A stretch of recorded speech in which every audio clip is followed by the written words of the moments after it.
नमस्कार, स्वागत है आपका आपके अपने चैनल उज्ज्वल जीके में। मैं हूं सीमा तेजस। आज हम रीट हिंदी शिक्षण विधियों का मॉडल टेस्ट पेपर 14वां लगाने जा रहे हैं। प्रश्नों की संख्या 72 रहने वाली है। चैनल पर नए हैं तो चैनल को सब्सक्राइब कर लें, पास के बेल आइकन को ज़रूर प्रेस कर लें। इससे पहले कि अगर आप 13 वीडियो देखना चाहते हैं तो आप उज्ज्वल जीके की प्लेलिस्ट में जाकर देख सकते हैं। साथ ही मैं डिस्क्रिप्शन में लिंक भी दे दूंगी, आप वहां से भी देख सकते हैं। तो चलिए पढ़ना शुरू करते हैं। हमारा पहला प्रश्न, उपचारात्मक शिक्षण के लिए आवश्यक नहीं है। जल्दी से उत्तर लगाएं।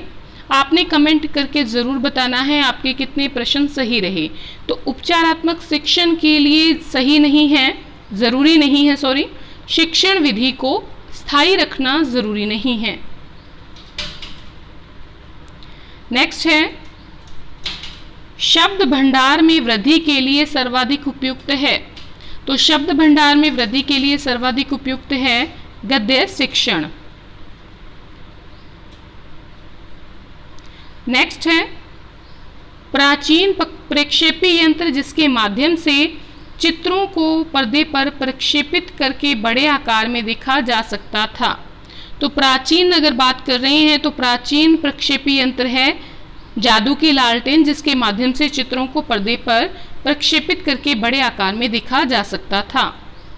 नेक्स्ट है, पठन कौशल का विकास होता है।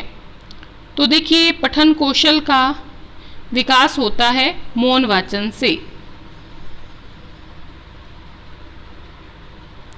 नेक्स्ट है, वाचन कौशल का विकास होता है। तो वाचन कौशल का विकास होता है अनुकरण द्वारा, अनुकरण वाचन से। नेक्स्ट है, श्रवण कौशल का विकास होता है। देखिए, श्रवण कौशल, वाचन कौशल, पठन कौशल, ये तीनों ही आपस में अंतर संबंधित हैं। अगर हम श्रवण कौशल की बात करें तो इसका विकास होता है आदर्श वाचन से। हमारा नेक्स्ट प्रश्न है, मूल्यांकन के संबंध में कौन सा असत्य है। तो इसमें सही उत्तर लगाइए आप। देखिए, मूल्यांकन में असत्य है, मूल्यांकन एक स्थिर प्रक्रिया है। देखिए, मूल्यांकन जो है वो एक गतिशील प्रक्रिया होती है। साथ ही मूल्यांकन गुणात्मक और मात्रात्मक दोनों होता है। मूल्यांकन का क्षेत्र भी व्यापक होता है और मूल्यांकन संपूर्ण व्यवहार का निर्धारण करता है। नेक्स्ट है, प्राथमिक कक्षाओं के रोल प्ले या भूमिका निर्वाह का उद्देश्य होना चाहिए। क्या उद्देश्य होना चाहिए? तो इसका सही उत्तर रहेगा विभिन्न संदर्भों में भाषा प्रयोग के अवसर प्रदान करना। नेक्स्ट है, आउटलाइन विधि कौन सी है। आउटलाइन विधि कौन सी है? रूपरेखा विधि को ही क्या कहा जाता है? आउटलाइन विधि कहा जाता है। नेक्स्ट है, कौन सा चरण हर्बर्टीय विधि का नहीं है। तो देखिए, हर्बर्टीय विधि में प्रस्तावना, तुलना, विषयोपस्थापन ये होते हैं, लेकिन विशेषीकरण नहीं होता। हमारा नेक्स्ट है प्रश्न, किस विधि में पाठ्य सामग्री को इकाइयों में बांट लेते हैं। किस विधि में पाठ्य सामग्री को इकाइयों में बांट लेते हैं? तो इकाई विधि में पाठ्य सामग्री को इकाइयों में बांट लेते हैं। ठीक है, चलिए अगले प्रश्न की ओर बढ़ेंगे। कौन सा पठन का प्रकार नहीं है? जल्दी से उत्तर लगाएं। कौन सा पठन का प्रकार नहीं है? तो अर्थ पठन जो है पठन का प्रकार नहीं है। सस्वर पठन, मौन पठन, द्रुत पठन, ये पठन के प्रकार हैं। नेक्स्ट है, गद्य शिक्षण की विधियां हैं। तो देखिए, गद्य शिक्षण की विधियां हैं, बताइए कौन कौन सी हैं। ये सभी गद्य शिक्षण की विधियां हैं। व्याख्या विधि, अर्थकथन विधि, उद्बोधन विधि, संयुक्त प्रणाली विधि, प्रश्नोत्तर विधि, ये सभी किसकी विधियां हैं? गद्य शिक्षण की विधियां हैं। नेक्स्ट है, श्रुत लेख से किस कौशल का विकास अधिक होता है? श्रुत यानी कि सुनकर लिखने से श्रवण लेखन जो कौशल है इसका विकास अधिक होता है।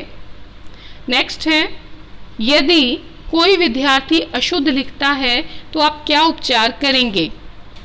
देखिए, यदि कोई विद्यार्थी अशुद्ध लिखता है तो हम उसका उपचारात्मक परीक्षण करेंगे। ठीक है, उसे दंड भी नहीं देंगे, माँ बाप से शिकायत नहीं करेंगे, क्योंकि पहले टीचर को उस चीज का हल निकालना है।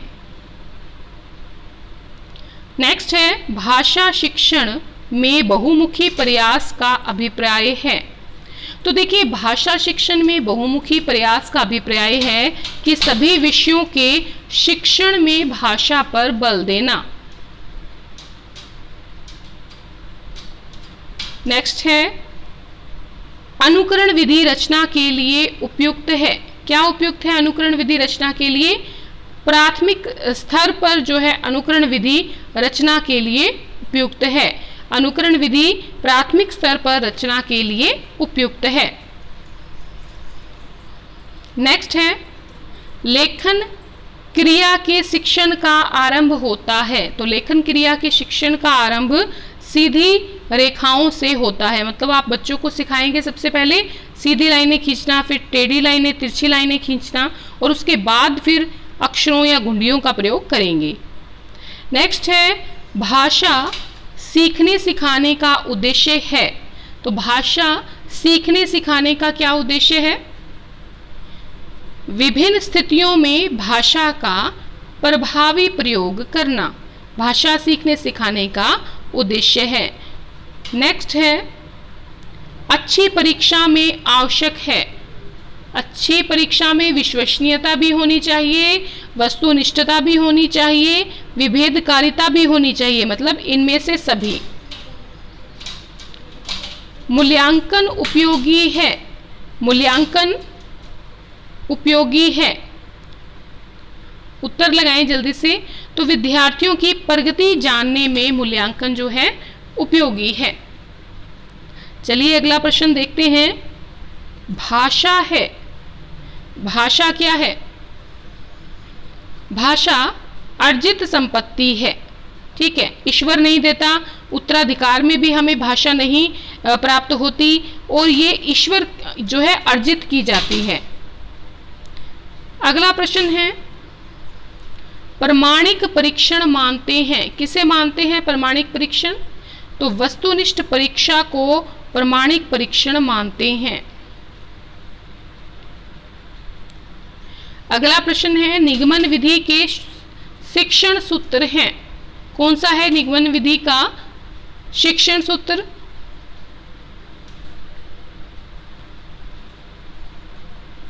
तो इसका सही उत्तर रहेगा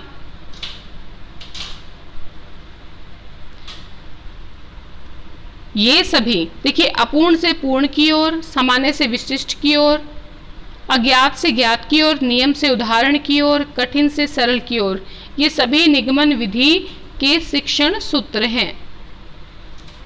नेक्स्ट है, व्याकरण अनुवाद विधि को किस नाम से जाना जाता है? जल्दी से उत्तर लगाएं। तो व्याकरण अनुवाद विधि को भंडारकर विधि से के नाम से जाना जाता है। गोपाल कृष्ण भंडारकर जो है इस विधि के क्या हैं? प्रवर्तक हैं। अगला प्रश्न है हमारा, मौखिक परीक्षा विधि कौन सी है? तो मौखिक परीक्षा विधि ये सभी हैं।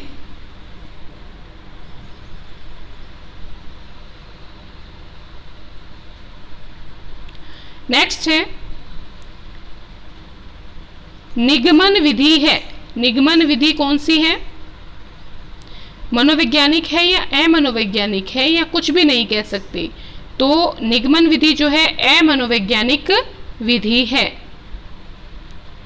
नेक्स्ट है, अधिगम की संपूर्णता होती है।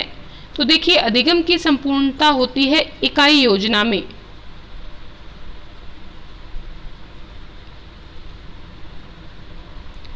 नेक्स्ट है, एक अच्छी परीक्षा के कुछ महत्वपूर्ण गुण यहां दिए जा रहे हैं। जो उपयुक्त न हो वो बताइए। तो देखिए, एक अच्छी परीक्षा में वस्तुनिष्ठता भी होनी चाहिए, वैधता भी होनी चाहिए, व्यापकता भी होनी चाहिए, सार्थकता की बात नहीं है।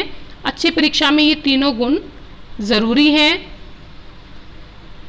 नेक्स्ट है, रिक्त स्थानों की पूर्ति किस प्रकार की परीक्षा का प्रकार है? रिक्त स्थानों की पूर्ति वस्तुनिष्ठ परीक्षा का प्रकार है। नेक्स्ट है, कौन अशुद्ध वर्तनी का कारण नहीं है? जल्दी से उत्तर लगाएं। तो देखिए, लेखन की असावधानी, अशुद्ध उच्चारण, व्याकरण का कम ज्ञान, ये सभी जो हैं ये अशुद्ध वर्तनी का कारण है, लेकिन जलवायु की जो दशाएं हैं वो अशुद्ध वर्तनी का कारण नहीं है। तो उत्तर क्या रहेगा? उत्तर रहेगा जलवायु दशाएं। हमारा अगला प्रश्न है, जिस शिक्षण सूत्र में स्थानीय ज्ञान से संबंधित कर विश्व या राष्ट्र के ज्ञान को दिया जाता है वह है? तो देखिए, स्थानीय ज्ञान बच्चे को पता है, इससे इस ज्ञात ज्ञान से हम कहाँ जा रहे हैं? अज्ञात की ओर जा रहे हैं, क्योंकि हमें जो राष्ट्र का ज्ञान है या विश्व का ज्ञान है नहीं है, और टीचर हमें बता रहा है।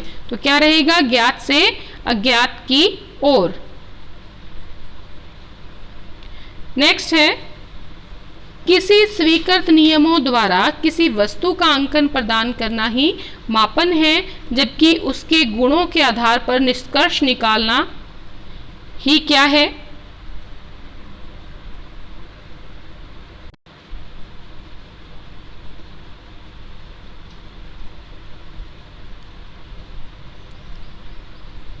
सुनना कौशल के बारे में जो है उचित नहीं है। सुनना कौशल सबसे कम महत्वपूर्ण है, देखिए, जबकि सुनना कौशल सबसे अधिक महत्वपूर्ण है। चलिए आगे बढ़ते हैं। आप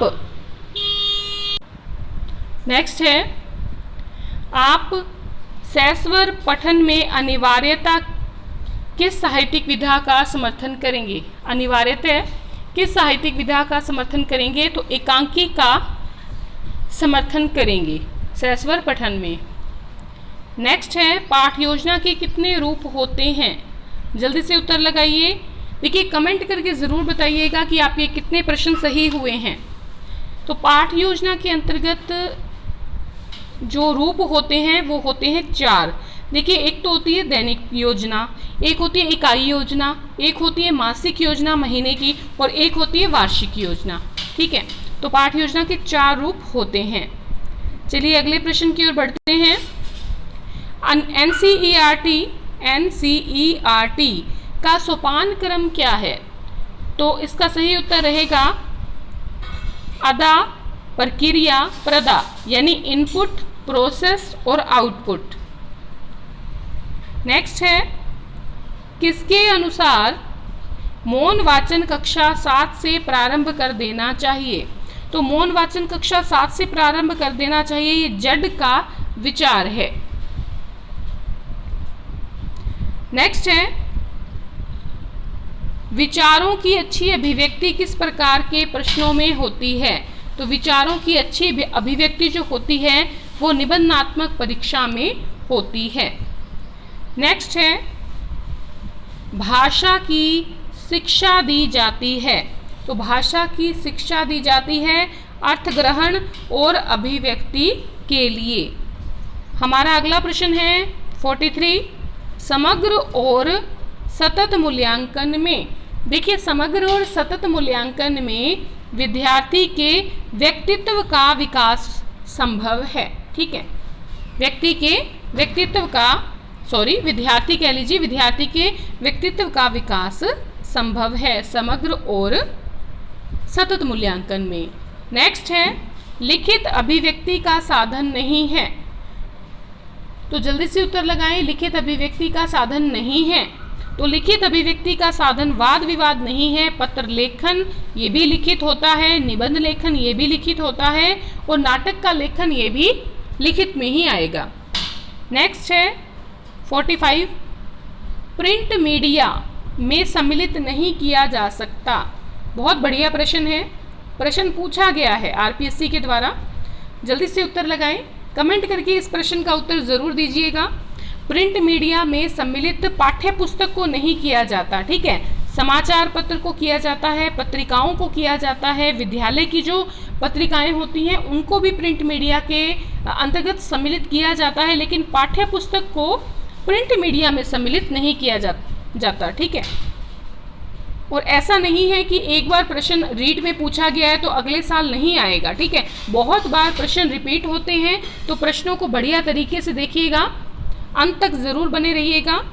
विद्यार्थियों में भाषा के प्रति रुचि के विकास में किस प्रणाली की भूमिका सबसे अधिक है? तो भाषा के प्रति रुचि के विकास में विद्यार्थियों में किस प्रणाली की भूमिका सबसे अधिक है? जल्दी से उत्तर लगाएं। तो सही उत्तर रहेगा अवलोकन। देखिए, जब बच्चा देखता है तो उससे सबसे ज़्यादा जल्दी ग्रहण करता है, अवलोकन इसका सही उत्तर रहेगा। नेक्स्ट है, भाषा कौशलों की संख्या है। तो भाषा कौशलों की संख्या जो है वो 4 है। याद होगा आपको LSRW, यानी सुनना, बोलना, पढ़ना और लिखना। तो भाषा कौशलों की कितनी संख्या है? 4 है। नेक्स्ट है, उपचारात्मक शिक्षण के लिए ज़रूरी नहीं है। क्या ज़रूरी नहीं है? उत्तर लगाएं। तो देखिए, उपचारात्मक शिक्षण के लिए विद्यार्थी की किसी भी गलती की अवहेलना करना ज़रूरी है, पहले निदानात्मक परीक्षण कर लेना ज़रूरी है, लेकिन शिक्षण विधि को स्थायी रखना ये उपचारात्मक शिक्षण के लिए ज़रूरी नहीं है।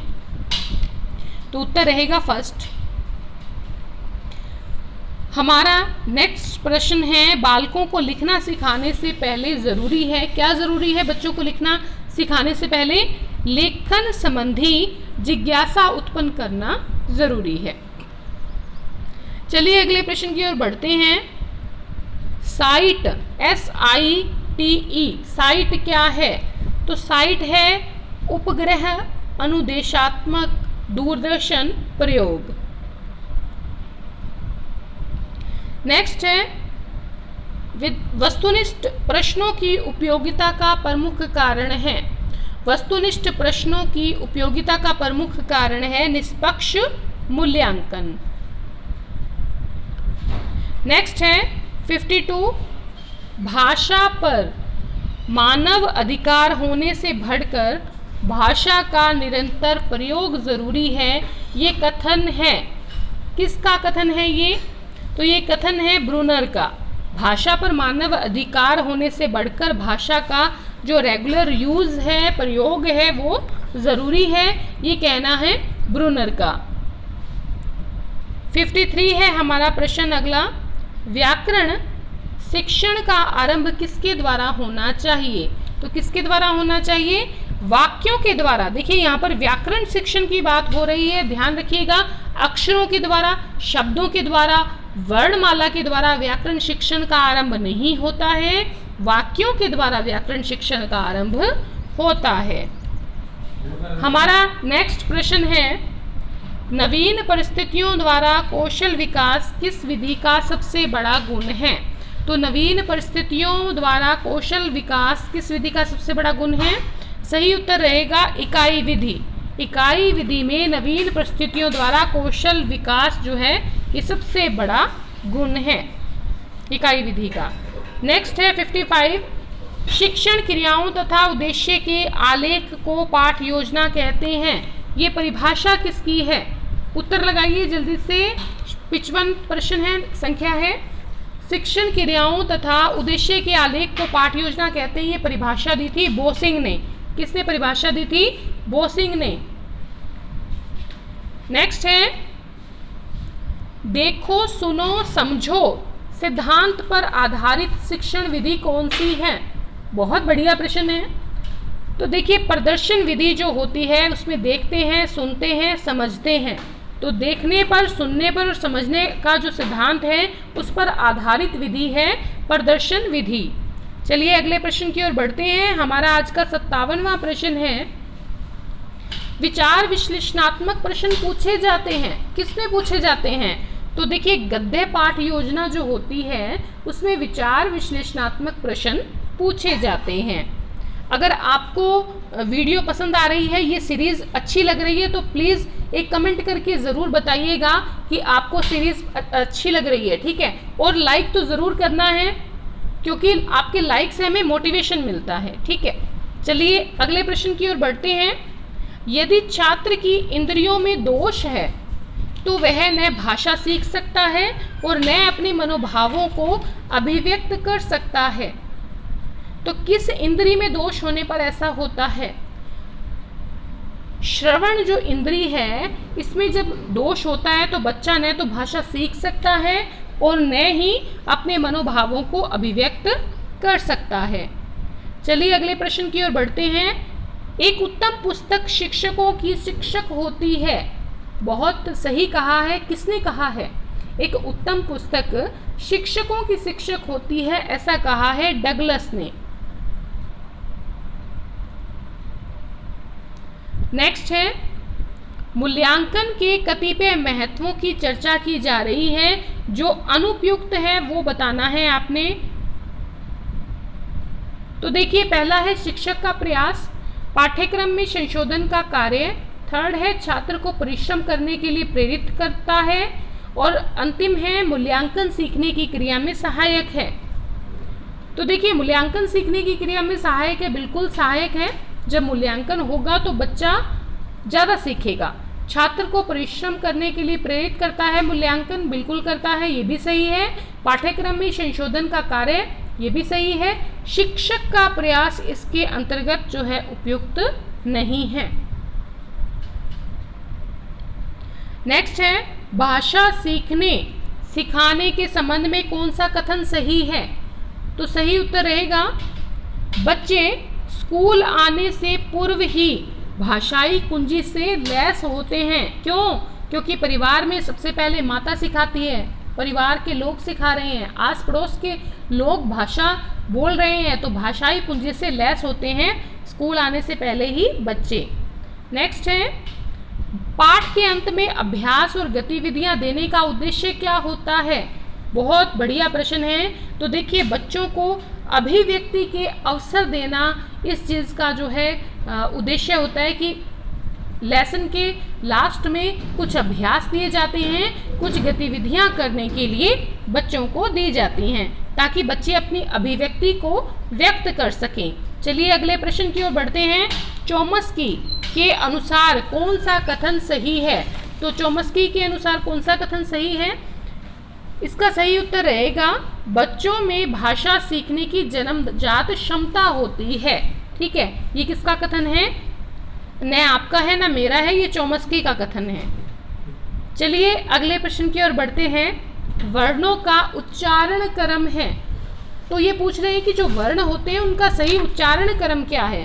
तो सीधा अपने उत्तर की ओर चलेंगे। सबसे पहले स्वर, फिर व्यंजन, उसके बाद शब्दों की बात आती है और उसके बाद अंत में वाक्य बनाए जाते हैं। सबसे पहले किसका उच्चारण होता है? स्वर का, फिर व्यंजन का, फिर शब्द का और फिर अंत में वाक्य का। चलिए अगले प्रश्न की ओर बढ़ते हैं। अंत तक बने रहिएगा, कुछ ही प्रश्न रहते हैं। किसने उपलब्धि परीक्षणों को मानकीकृत व अमानकीकृत या शिक्षक निर्माण परीक्षण में वर्गीकृत कर प्रस्तुत किया? तो बताइए जल्दी से क्या उत्तर रहेगा? तो डगलस और जो हॉलैंड है, डगलस और हॉलैंड ने उपलब्धि परीक्षणों को मानकीकृत, अमानकीकृत और शिक्षक निर्माण परीक्षण में वर्गीकृत किया है।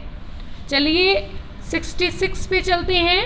भारत में सर्वप्रथम अभिकर्मित अनुदेशन का प्रयोग कब किया गया? तो देखिए, भारत में 1963 में अभिकर्मित अनुदेशन का प्रयोग किया गया। आपको पता है 3 प्रकार के अभिकर्मित अनुदेशन होते हैं। चलिए आगे बढ़ते हैं। साइकोलॉजी इन टीचिंग रीडिंग नामक पुस्तक किसकी है? बहुत महत्वपूर्ण पुस्तक है और ये पुस्तक है स्मिथ की। ठीक है, साइकोलॉजी इन टीचिंग रीडिंग नामक पुस्तक किसकी है? स्मिथ की है। आगे है अगला प्रश्न हमारा, ग्रहयात्मक कौशलों में शामिल है, मतलब जिसमें ग्रहण किया जाता है। जल्दी से उत्तर लगाएं। तो उत्तर रहेगा सुनना और पढ़ना। ये कैसे कौशल हैं? ग्रहात्मक कौशल हैं। नेक्स्ट है डायरी लेखन का मुख्य उद्देश्य क्या होता है। हम डायरी लिखते हैं तो उसका मुख्य उद्देश्य क्या होता है, अपने भावों विचारों की ईमानदारी और आत्मविश्वास से पूर्ण भाषिक अभिव्यक्ति को प्रोत्साहित करना। ठीक है, किशोरावस्था का एक मुख्य लक्षण होता है डायरी लेखन। ठीक है, चलिए आगे बढ़ते हैं। हमारा अगला प्रश्न है, बोध सहित सुनने की योग्यता प्राप्त करने की अपेक्षित व्यवहारगत परिवर्तन नहीं है। बोध यानी कि समझते हुए सुनने की योग्यता प्राप्त करने की जो अपेक्षित व्यवहारगत परिवर्तन नहीं, देखिए नहीं पूछा गया है तो इसका सही उत्तर रहेगा विद्यार्थी भाषिक तत्वों की पहचान कर सकेगा। ठीक है, देखिए ज्ञान का व्यवहारगत परिवर्तन होता है ना कि भाषिक तत्वों की पहचान। चलिए आगे बढ़ते हैं। हमारा अगला प्रश्न है, प्राथमिक स्तर की पाठ्य पुस्तकों का निर्माण करते समय आप किस बिंदु पर विशेष ध्यान देंगे। तो अगर प्राथमिक स्तर की पाठ्य पुस्तकों का निर्माण करना है तो हिंदी भाषा के वैविध्यपूर्ण रूप को शामिल करेंगे। ठीक है, ये अगला है। नेक्स्ट है, कहानियाँ अधिक से अधिक शामिल हों, तो ये फोर्थ ऑप्शन है, यहाँ तक थर्ड ऑप्शन है और यही हमारा आज का उत्तर है इसका। हिंदी भाषा के वैविध्यपूर्ण रूप शामिल हों प्राथमिक स्तर की पाठ्य पुस्तकों का निर्माण करते समय, इस चीज़ पर हम ध्यान देंगे। और हमारा आज का अंतिम प्रश्न है, प्राथमिक स्तर पर एक भाषा शिक्षक से सर्वाधिक अपेक्षित है। क्या अपेक्षा रखी जाती है प्राथमिक स्तर में एक भाषा शिक्षक से, तो इसका सही उत्तर रहेगा, जल्दी से उत्तर लगाएं, तो इसका सही उत्तर रहेगा कक्षा व कक्षा के बाहर बच्चों को भाषा प्रयोग के लिए प्रोत्साहित करना। क्योंकि देखिए कौन सा लेवल है, प्राथमिक स्तर है तो यहाँ पर एक भाषा शिक्षक, चाहे वो हिंदी का है, इंग्लिश का है, संस्कृत का है, किसी भी जो है भाषा को पढ़ाने वाला है तो उसका सर्वाधिक उससे अपेक्षा रहेगी कि कक्षा में और कक्षा के बाहर बच्चों को भाषा प्रयोग के लिए क्या करेगा, प्रोत्साहित करेगा। अगर आपको वीडियो पसंद आई है तो आपसे एक ही बार जो है गुजारिश है कि अपने कम से कम 2 मित्रों में वीडियो को शेयर ज़रूर कीजिएगा। अधिक को करते हैं तो बहुत बढ़िया बात है, लेकिन 2 को ज़रूर जोड़िए चैनल के साथ। और अगर आपको वीडियो पसंद आ रही है तो एक बार जो है लाइक कर दें और कमेंट करके बताइएगा 72 में से आपके कितने सही रहे। ठीक है, तो आज के लिए इतना ही। बहुत बहुत धन्यवाद अंत तक बने रहने के लिए।